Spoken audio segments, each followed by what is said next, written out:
Halo adik-adik, selamat siang semuanya. Selamat hari Natal untuk kita semua. Hari ini Kak Pri akan membacakan renungan buat kita, renungan Natal yang terambil dari Matius 2 ayat 1 sampai 12. Matius 2 ayat 1 sampai 12. Injil Matius 2 ayat 1 sampai 12. Mari kita membaca.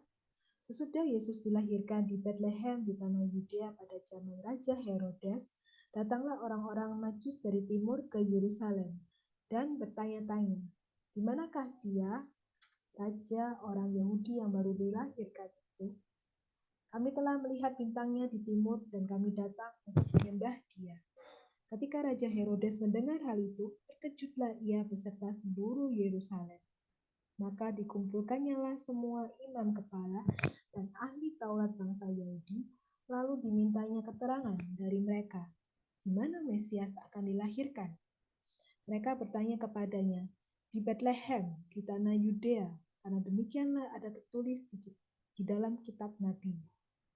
Dan engkau Betlehem, tanah Yehuda, engkau sekali-kali bukanlah yang terkecil di antara mereka yang memerintah Yehuda, karena daripada mula akan bangkit seorang pemimpin yang akan mengembalakan umatku Israel. Lalu dengan diam-diam Herodes memanggil orang-orang Majus itu dan dengan teliti bertanya kepada mereka, bila mana bintang itu nampak. Kemudian ia menyuruh mereka ke Betlehem, katanya, pergilah dan selidikilah dengan seksama hal-hal mengenai anak itu, dan segera sesudah kamu menemukan dia, kabarkanlah kepadaku supaya aku pun datang menyembah dia. Setelah mendengar kata-kata raja itu, berangkatlah mereka dan lihatlah bintang yang mereka lihat di timur itu mendahului mereka hingga tiba dan berhenti di atas tempat di mana anak itu berada. Ketika mereka melihat bintang itu, sangat bersukacitalah mereka. Maka masuklah mereka ke dalam rumah itu dan melihat anak itu bersama Maria ibunya. Lalu sujud menyembah dia. Mereka pun membuka tempat harta bendanya dan mempersembahkan persembahan kepadanya, yaitu emas, kemenyan, dan mur. Dan karena diperingatkannya dalam mimpi supaya jangan kembali kepada Herodes, maka pulanglah mereka ke negerinya melalui jalan lain. Demikianlah bacaan firman Tuhan yang kita baca pada hari ini, yaitu mengenai orang Majus. Mereka adalah orang-orang bijak dari timur dan kemungkinan adalah imam-imam dan peramal-peramal dari Persia. Dan mereka ini adalah penganut agama Zoroaster. Mereka sangat terampil dalam soal astronomi atau ilmu perbintangan. Dalam ajaran Zoroaster, bintang timur yang bercahaya adalah pertanda hadirnya seorang raja. Dan bintang timur disebut oleh orang Zoroaster itu sebagai Mesora. Sekali lagi namanya Mesora. Bintang timur itu sebutan bagi orang Zoroaster. Di lain pihak, ahli Taurat dan imam Yahudi tidak mengetahui pada waktu itu telah lahir seorang juru selamat, Mesias yang sudah lama dijanjikan, hingga orang Majus ini datang kepada raja wilayah, yaitu Herodes, untuk menanyakannya. Herodes pun juga tidak mengetahui. Barulah ketika para ahli Taurat itu membongkar kembali teks-teks perjanjian lama dan menemukan beberapa nubuatan tentang Mesias yang lahir di Betlehem, akhirnya mereka tahu, oh ternyata begini, ada nubuat seperti ini. Mestinya para ahli Taurat dan orang-orang Farisi itu mengetahui hal ini. Tapi sepertinya mereka kurang begitu peduli. Sampai ketika para Majusi itu datang, mereka juga sangat terkejut. Karena mereka juga menanyakan Mesias yang baru lahir itu. Nah yang ditanya juga tidak tahu apa-apa. Kan? Namun hal ini sangat mengganggu Herodes.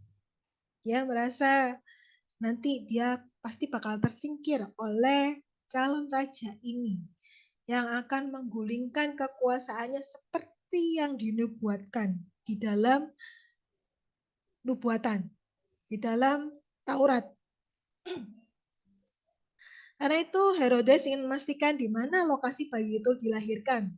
Raja Herodes meminta kepada orang Majus agar memberi informasi lebih banyak dan detail jika mereka sudah menemukannya dengan alasan Herodes ingin menghormatinya juga. Dan bagi orang Majus, tidak ada sukacita yang lebih besar ketika mereka melihat bintang yang mereka sudah lihat dari Persia itu berhenti di satu titik, di suatu tempat tertentu, karena perjalanan yang jauh yang mereka tempuh dari negeri Persia. Kalau Persia sekarang namanya Iran ya, adik-adik ya.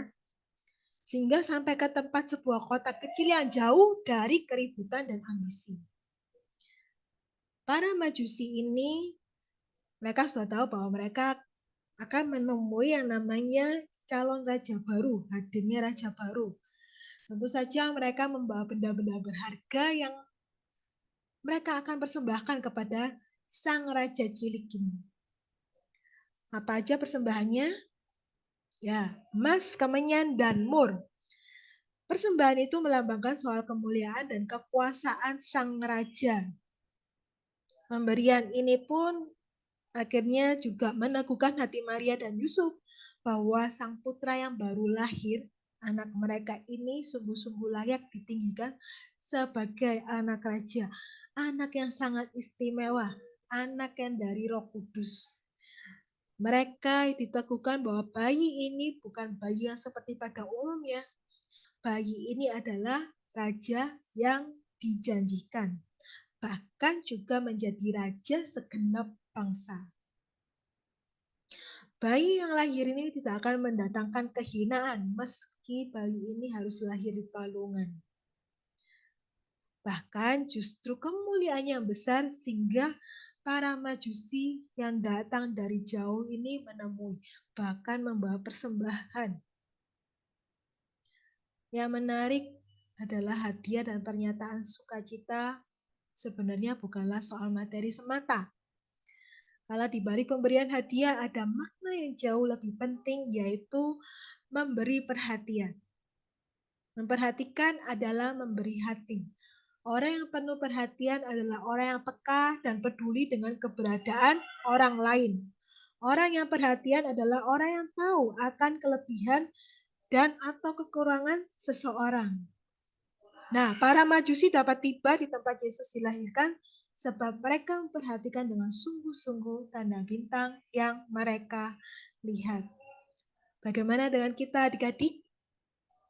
Apakah kita juga sudah bisa seperti para Majusi ini menjadi anak-anak yang lebih memperhatikan sesama kita, lingkungan sekitar kita? Karena itulah yang dikehendaki oleh Tuhan bagi kita menjadi orang-orang yang lebih perhatian, menjadi lebih peka, lebih peduli. Marilah kita menjadikan Natal ini menjadi membawa satu perubahan dalam kehidupan kita untuk menjadi anak-anak yang lebih memperhatikan. Selamat Hari Natal untuk kita semua.